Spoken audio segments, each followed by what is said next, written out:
This is Lauren Syed. I'm a physical therapist assistant with Young's Physical Therapy and Sports Performance in Greenville, North Carolina, and I'm a comprehensively trained Pilates instructor through Body Arts and Science International. Today is day 23 of an at-home Pilates challenge of exploration. And today what I'd like to do is put a spin on the fundamental exercises to make them appropriate for an audience or a participant with osteoporosis, osteopenia, even like an acute disc herniation or disc issue of the spine.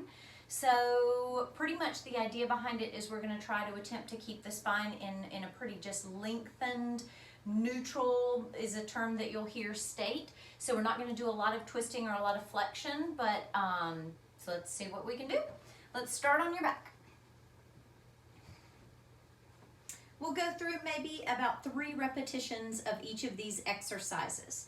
So we will start with a bridging. So instead of a pelvic curl where we articulate and move segmentally through the spine, what I'll ask of you is to think of a hinge at your hip joints. So you want to press down through the feet, press down through the arms. You're going to lift the hips and reach through the knees. With your inhale, we'll hold at the top. With our exhale, we're going to lower back down, floating down and hinging at the hips. So the idea is that our rib cage and our pelvis are all in one kind of solid congruent line rather than moving again in segments. So press down through the feet, lift through the hips. We've got a nice diagonal straight line. We're going to lower that line down as one piece. So again, the breath pattern, exhale to lift, inhale to hold, exhale to fold at the hips to come down. So again, we try to keep the ribs and the pelvis in one piece. Now, a little spin on our spine twist, supine. You're going to take the feet and you're going to walk them wide. So we're a good bit wider than the hips with our feet, a good bit wider than the shoulders. And then what you'll do is you'll let the knees tip over to the left, but I'm keeping again that line of my ribs and my pelvis in a pretty steady position. So the idea here, and you're going to come back through the center and then let the legs tip over to the right. The idea here being that you're moving through the hips, so you're getting good hip mobility while you're able to pretty much stabilize through the trunk. So tipping the legs to the left, again, I've got my hands kind of at the ribs and at the pelvis, and so I'm not really tipping or twisting too much through those landmarks. I would inhale to let the legs tip. I would exhale to draw them back to the center.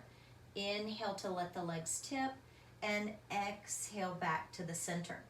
So from here, we'll move into our single leg lift and our leg changes. So again, we're trying to keep the spine pretty steady, pretty much in a settled position resting on the mat. We're going to lift the right leg, we'll tap it down. Knee stays at 90 degrees. We're just feeling nice, and I shouldn't say just, but we are feeling nice and foldable at the hip joint. Let's switch that out to the left side. So what I'm noticing as I move at the hip joint is that I want to try to keep my shoulders pretty steady, pretty quiet on the mat. I want to feel that the ribs are in contact with the mat and that I'm not gripping necessarily or pooching my tummy up towards the ceiling. I want to keep the abdominals drawing in. And then from here you can move into your leg changes. So we'll tap, we'll change, we'll tap, we'll change, tap, and change. We want to breathe.